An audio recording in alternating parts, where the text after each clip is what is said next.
அமருவோம்.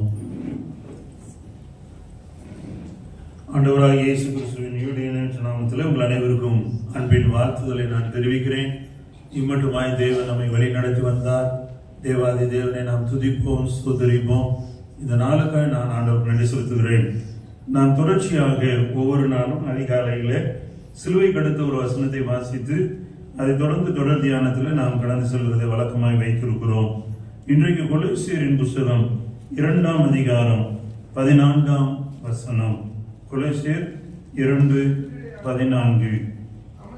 நமக்கு எதிரடையாகவும் கட்டளைகளால் நமக்கு விரோதமாகவும் இருந்த கையெழுத்தை குலைத்து அதை நடுவில் இராதபடிக்கு எடுத்து சிலுவையின் மேல் ஆணி அடித்து.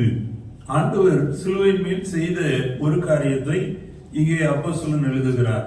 கொலோசியர் திருச்சபைக்கு அவர் எழுதுகிற பொழுது, கொலோசிய பட்டணத்தில் இருக்கிற சபை விசுவாசிகளுக்கு சொல்லுகிற பொழுது இயேசுவின் சிலுவையை குறித்து சொல்லுகிறார்.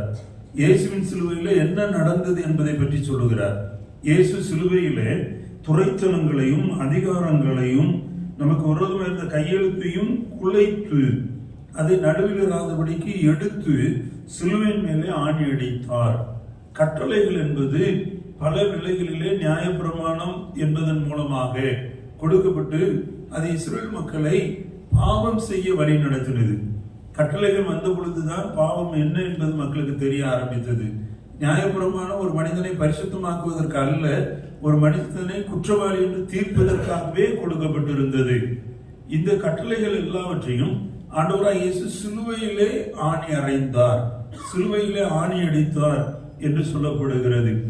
சீர்திருத்த திருச்சபையில் உருவாவதற்கு காரணமாக இருந்த மார்ட்டின் லூத்தர் என்கின்ற ஒரு கத்தோலிக்க பாதிரியாரை தேவன் பயன்படுத்துகிறார்.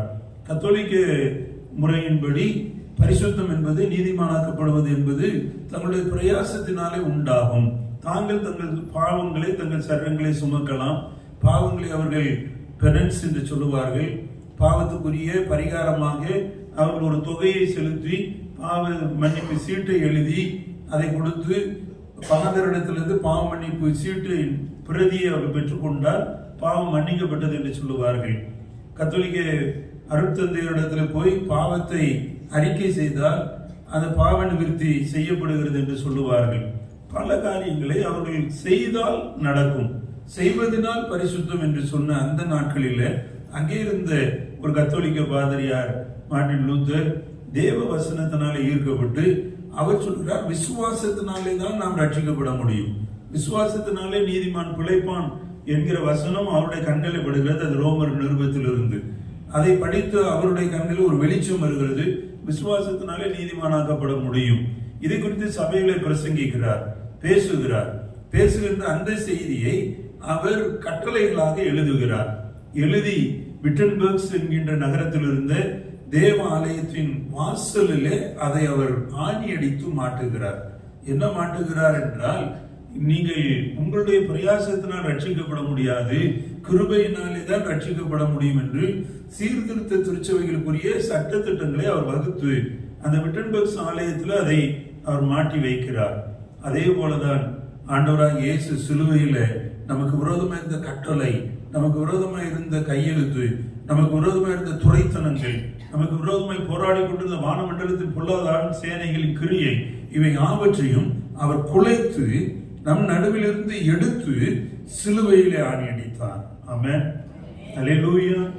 ஆகவே நாமும் நமக்கு விரோதமாய் பிசாசு வருகிற பொழுது பிசாசை பிடிச்சு சிலுவையிலே ஆணி அடிக்க நாம் கற்றுக்கொள்ளுவோம். பிசாசுக்கு உடன்படுகிறவர்களாய் அல்ல, பிசாசுக்கு எதிர்த்து நிற்கிறவர்களாய். பிசாசுக்கு எதிர்த்து நிற்கள், அப்பொழுது உங்களை விட்டு ஓடி போவான் என்று வேதம் சொல்கிறது. பிசாசுக்கு எதிர்த்து நிற்கிறவர்களாய் நாம் காணப்பட நம்மை ஆண்டவருடைய கரத்தில் அர்ப்பணிப்போம். கர்த்தர் நம்ம ஒவ்வொருவரையும் ஆசீர்வதிப்பார். தொடர் தியானமாக அப்போஸ்தலர் நடவடிக்கைகளை நாம் படித்து வந்து கொண்டிருக்கிறோம். அப்போஸ்தலர் நடவடிக்கைகளில் இன்றைக்கு நாம் தியானிக்கும்படியாக அப்போஸ்தலர் 25ஆம் அதிகாரம் 1 12 வசனங்கள் கொடுக்கப்பட்டிருக்கிறது. 1 12 வசனங்கள் நாம் படிக்கிற பொழுது இங்கே நாம் தொடர்ச்சியாக படித்துக் கொண்டு வந்தோம். அப்போஸ்தலர் 13ஆம் அதிகாரத்திலிருந்து அப்போஸ்தலனாகிய பவுலுடைய ஊழியங்களை குறித்து நாம் படிக்க ஆரம்பித்தோம். 13-14 அதிகாரத்துல அவருடைய முதல் மிஷனரி பயணத்தை நாம் படிக்க ஆரம்பித்தோம். அவர் எங்குக்கு சென்று ஊழியம் செய்தார் என்பதை குறித்து 15ஆம் அதிகாரத்திலிருந்து 18ஆம் அதிகாரம் வரை இரண்டாவது மிஷனரி பயணத்தை குறித்து நாம் படித்தோம். 18ஆம் அதிகாரம் 23ஆம் வசனத்திலிருந்து 21ஆம் அதிகாரம் வரை நாம் பவுலுடைய மூன்றாவது மிஷனரி பயணத்தை குறித்து நாம் படித்தோம். அதைத் தொடர்ந்து பவுல் எருசலேமுக்கு செல்லுகின்ற காரியங்களை குறித்து நாம் பார்த்து கொண்டிருக்கிறோம். எருசலேமுக்கு போகும்படி பவுல் விரும்புகிறார். பவுல் விரும்புகிற பொழுது அவரை பார்த்து தீர்க்க தரிசனமாக பலர் உரைக்கிறார்கள், நீர் எருசலேமுக்கு போகக்கூடாது, எருசலேமுக்கு போனால் கட்டப்படுவே, எருசலேமுக்கு போக வேண்டாம் என்று தீர்க்கதரிசியாகிய அகபு என்கின்ற ஒரு மனிதன் வந்து பவுலுக்கு தீர்க்க தரிசனமாக சொல்லுகிறார். எருசலேமுக்கு போனால் பாடுபட போகிறேன், எருசலேமுக்கு போனால் துன்புறுத்தப்பட போகிறேன், எருசலேமுக்கு போனால் உண்மை கொலை செய்ய போகிறார்கள், போக வேண்டாம் என்ற எச்சரிப்பு வருகிறது. இது ஒரு நெருடலை நமக்கு உண்டாகும். தீர்க்கதரிசி மூலம் ஆண்டவர் எச்சரித்தாரு, எச்சரித்தா பவுல் போகாம இருந்திருக்கணும்ல, ஏன் போனாரு என்று நம்மில் அநேகர் கேள்வி கேட்கலாம்.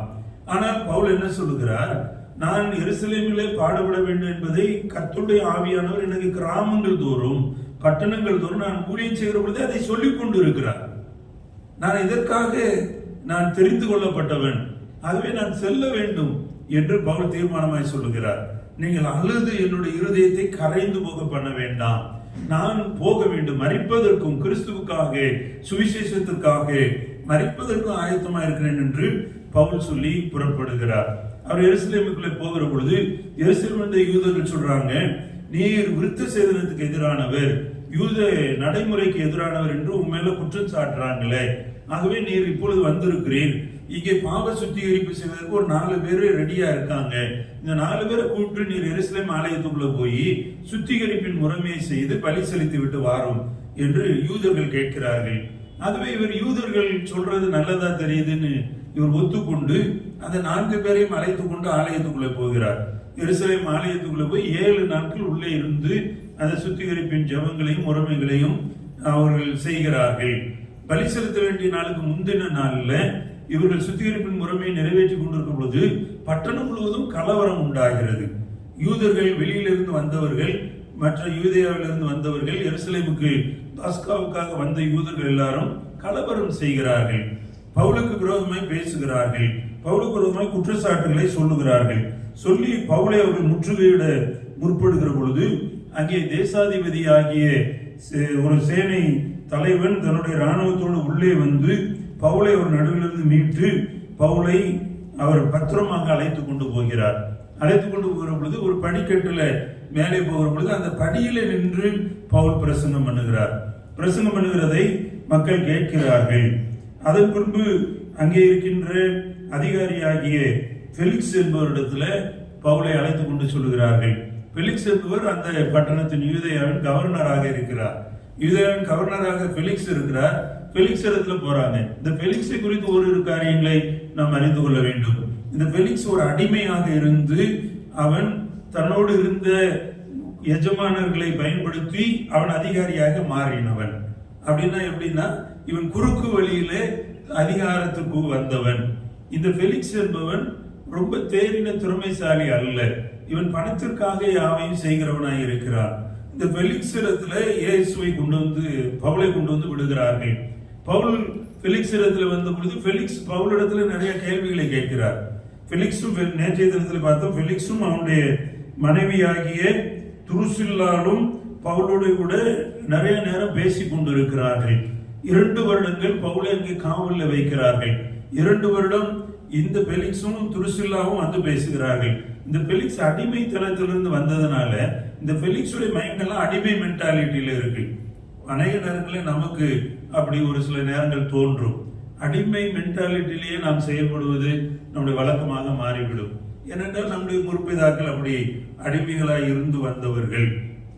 நாம கூட பாவத்துக்கு அடிமைகளாய் இருந்து பாவத்திலிருந்து மீட்கப்பட்டு வந்தவர்கள்.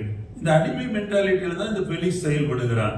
இந்த துருசில்லா என்று சொல்லப்படுகிற இந்த பெண், அவளுடைய கதையும் வேற விதமாய் இருக்கிறது.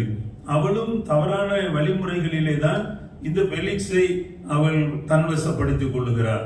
இவர்கள் சரியான ஒரு மாடல் கப்பல்ஸ் அல்ல. மாறாக இந்த பெலிக்ஸ் பவுலிடத்துல 2 வருடம் வந்து பேசினதாக சொல்லப்படுகிறது. பவுல் தனக்கு ஏதாவது தருவான் என்று இந்த பெலிக்ஸ் பவுலிடத்துல எதிர்பார்க்கிறான்.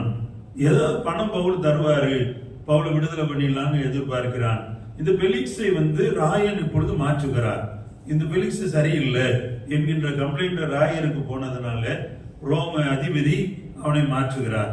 மாற்றி பெஸ்து என்கிற ஒரு மனிதனை அதிபதியாக கொண்டு வருகிறார்கள். வாசிங்க அப்போஸ்தலர் 25ஆம் அதிகாரம் 1ஆம் 2ஆம் வசனம்.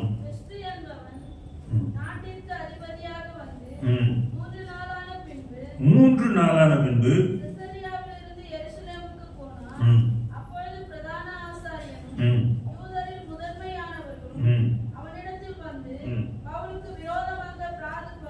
பாருங்க, இந்த பெஸ்து என்பவன் நாட்டுக்கு அதிபதியாக நியமிக்கப்பட்டு 3 நாள் 3 days தான் ஆகுது. 3 நாள்ல அவன் எருசலேமுக்கு வருகிறான். எருசலேமுக்கு வருகிற பொழுது அங்கே இருக்கிற யூதர்கள் இந்த பெஸ்துவிடத்துல வந்து அவர்கள் கம்ப்ளைண்ட் பண்றாங்க. என்ன கம்ப்ளைண்ட் பண்றாங்கன்னா, பவுலுக்கு விரோதமாக பிராது பண்ணினார்கள். இன்றைக்கு 1ஆம் வசனத்திலிருந்து 12ஆம் வசனம் வரை நாம் படிக்க வேண்டும். இங்கே 3 நபர்களை நான் உங்களுக்கு காண்பித்து கொடுக்க விரும்புகிறேன். ஒன்று பெஸ்து. இந்த பெஸ்து என்கிற மனிதன் இவன் அதிபதியாக நியமிக்கப்படுகிறான். இவன் கொஞ்சம் நியாயமாய் காரியங்களை செய்வது போல இருக்கிறது. இவன் ஒரு சில காரியங்களை திட்டமாய் செய்கிறான், சரியாய் செய்கிறான் என்பது போல காணப்படுகிறது. இந்த பெஸ்துவிடத்துல வந்து இவங்க கம்ப்ளைண்ட் பண்றாங்க.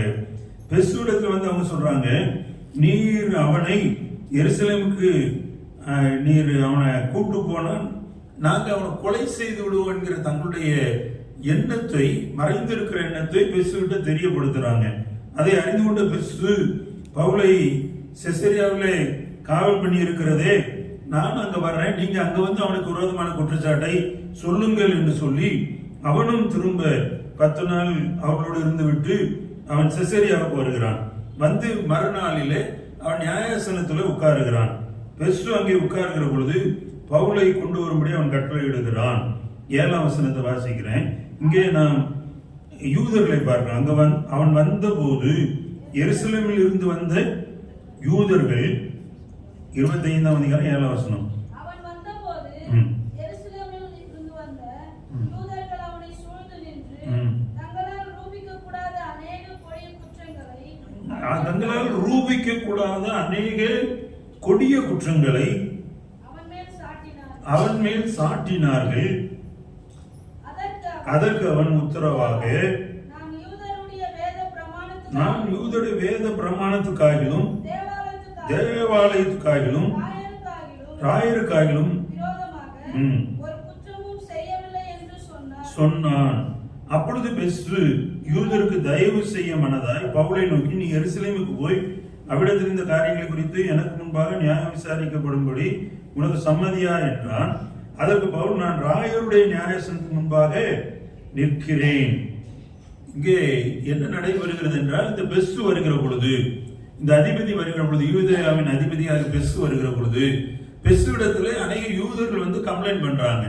பவுலை குறித்து அவங்க சொல்ற கம்ப்ளைண்ட பற்றி இங்கே இந்த லூக்கா எழுதுகிற பொழுது எழுதுகிறார், தங்களால் ரூபிக்க கூடாத அநேக கொடிய குற்றங்களை. இவங்க என்னென்ன குற்றங்களை சொன்னாங்க என்பதை நாம் பழைய இடங்கள்லாம் பார்க்கிறோம். பழைய குற்றச்சாட்டுகள். யூதர்கள் முதல்ல என்ன சொல்ல ஆரம்பிச்சாங்க, விருத்த சேதனம் இல்லாமை குறித்து இவன் பேசுகிறான். விருத்த சேதனத்தை பற்றி இவன் பேசுறது இல்ல. எல்லாருக்கும் கிறிஸ்துவை பற்றி சொல்லுகிறான், இயேசுவை பற்றி சொல்லுகிறான். நீங்க விருத்த சேதனம் பண்ணாதான் இந்த ரட்சிப்புக்குள்ள வர முடியும் என்பதை பற்றி இவன் சொல்றது இல்லை. விருத்த சேதனத்துக்கு எதிரானவன் அப்படின்னா என்ன, நியாயப்பிரமாணத்துக்கு எதிரானவன் என்று சொல்லுகிறார்கள். இது இவர்கள் வைத்த முதல் குற்றச்சாட்டு. அதன் பிறகு என்ன சொல்றாங்கன்னா, இவன் நியாயப்பிரமாணத்தையே மாத்திட்டான், நியாயப்பிரமாணம் சொல்றதெல்லாம் இவன் செய்யறது இல்லை, இவன் இயேசுவை பற்றியே பேசுறான், இயேசுவை பற்றி பேசி இவன் அந்த நசரேனா இயேசுவுக்காக காரியங்களை செய்கிறான் என்று குற்றம் சாட்டினார்கள். இப்போ வந்து என்ன பண்றாங்கன்னா, ரூபிக்க முடியாத கொடிய குற்றங்கள். அப்ப இவங்க சொன்ன குற்றங்கள் இங்கே பட்டியலிடப்பட முடியவில்லை. ரூபிக்க முடியாதன்னா கற்பனை பண்ணி பார்க்க முடியாத கொடிய குற்றங்களை சொல்றாங்க. பாருங்க, ஒரு ஊழியக்காரன் பவுல் மேல இந்த யூதர்கள் வந்து சொல்லுகிற குற்றம், அது கொடிய குற்றம் என்று பட்டியலிடப்படுகிறது. அது ரூபிக்க முடியாத குற்றம். இதற்கு பவுல் சொல்ற பதிலை வைத்துதான் அவங்க என்ன குற்றத்தை சொன்னாங்கன்றத நம்மளால் புரிய முடிகிறது. அப்ப பவுலுடைய பதில 3 காரியம் சொல்றாரு. பவுலுடைய பதில் அவர் என்ன சொல்றாரு 8ஆம் வசனத்துல, அதற்கு பவுல் உத்தரவாக முதல்ல சொல்றாரு, நான் யூதருடைய வேத பிரமாணத்துக்காகிலும் யூதருடைய வேத பிரமாணத்துக்கு எதிராக நான் குற்றம் செய்யவில்லை. இந்த யூதருடைய வேத பிரமாணத்தை பவுலுக்கு தெரியும், கட்டளைகள் என்னன்னு தெரியும், நியாய பிரமாணம் என்னன்னு தெரியும் என்பதை பற்றி பவுல் சொல்றாரு. நான் அதுக்கு விரோதமா செய்யல. நான் இந்த நியாய பிரமாணத்தின்படிதான் கிறிஸ்துவை பின்பற்றினவர்களை துன்புறுத்துகிறவனாய் இருந்தேன். இந்த கிறிஸ்துவை நான் தமஸ்கு செல்கிற வழியில தரிசித்தேன். இந்த கிறிஸ்துவை நான் தரிசித்ததுனால, அவர் எனக்கு எருசலேமில் வந்த பொழுது தரிசனமானார், அவர் எனக்கு தரிசனமானதுனால அந்த வைராக்கியத்தை கிறிஸ்துவின் சுவிசேஷத்துக்காக வைத்திருக்கிறேன். நான் நியாயப்பிரமாணத்தை மீறல. நியாயப்பிரமாணம் சொல்லுகிற அந்த கிறிஸ்து தான் நியாயப்பிரமாணத்தின் நிறைவேறுதல் என்பதை நான் சொல்லுகிறேன் என்று அவர் சொல்றார்.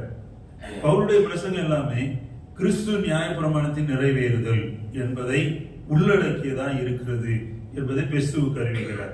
2வது பவுல் சொல்ற பதில பாருங்க, என்ன சொல்றாரு, தேவாலயத்துக்காகிலும் விரோதமாக ஒரு குற்றமும் செய்யவில்லை. நான் தேவாலயத்துக்கு விரோதமா குற்றம் செய்யல. நான் உங்களுக்கு ஏற்கனவே சொன்னேன், யூதர்கள் ஒரு 3 காரியங்களை குறித்து ரொம்ப ரொம்ப வைராக்கியம் பாராட்டுவார்கள். ஒன்று, தேவன். தேவன் ஒருவரே தேவன், பிதா ஒருவரே தேவன், அவருக்கு ஈக்குவலா யாருமே இல்லை, அவருடைய பிள்ளை என்று யாரும் இல்லை. தேவன் தான் Jehovah is the only God. அவர்தான் கணத்துக்குரியவர், அவர்தான் வல்லமையுள்ளவர், சர்வ வல்லவர் என்று நம்பினார்கள். 2வது, எருசலேம் தேவாலயம். எருசலேம் தேவாலயத்தை அவர்கள் ரொம்ப முக்கியப்படுத்தினார்கள். 3வது சொல்லப்போனா நியாயப்பிரமாணம், இந்த கட்டளைகள், வேத பிரமாணங்கள், இப்படி ஒரு 3 காரியங்களை குறித்து அவங்க ரொம்ப ரொம்ப மையப்படுத்தி வைராக்கியமாய் இருந்தார்கள். அதை பற்றி தான் இங்க பேசுறாரு. தேவாலயத்துக்காகவும் நான் விரோதமாக ஒரு குற்றமும் செய்யவில்லை. எருசலேம் தேவாலயத்துக்குள்ள இவர் போன பொழுது யூதர்களை தான் கூட்டு போறாரு. ஆனா அதற்கு முந்தின நாள் இவர் வந்த பொழுது இவரோடு கூட புற இனத்து கிறிஸ்துவை ஏற்றுக்கொண்ட விசுவாசிகள் எருசலேமுக்கு இவரோடு வந்திருக்கலாம். இவர் என்ன எருசலேமுக்கு வருகிறார், நடந்துதான் வர்றாரு. வர்ற பாதையில எல்லாம் கிராமங்களில் போய் சுவிசேஷத்தை சொல்லிவிட்டு சந்தித்து வந்த மக்களை திரும்ப பார்த்துட்டு வர்றாரு. ஆகவே இவரை பின்தொடர்ந்து ஒரு சிலர் எருசலேமுக்கு வந்திருக்கலாம். எருசலேமுக்கு புற இனத்தவர் ஒரு சிலர் வந்ததை இவங்கெல்லாம் யூதர்கள் பார்த்திருக்கலாம். எருசலேம் நகர்ல இவங்க நடந்து போகிறதை கவனித்தவர்கள்.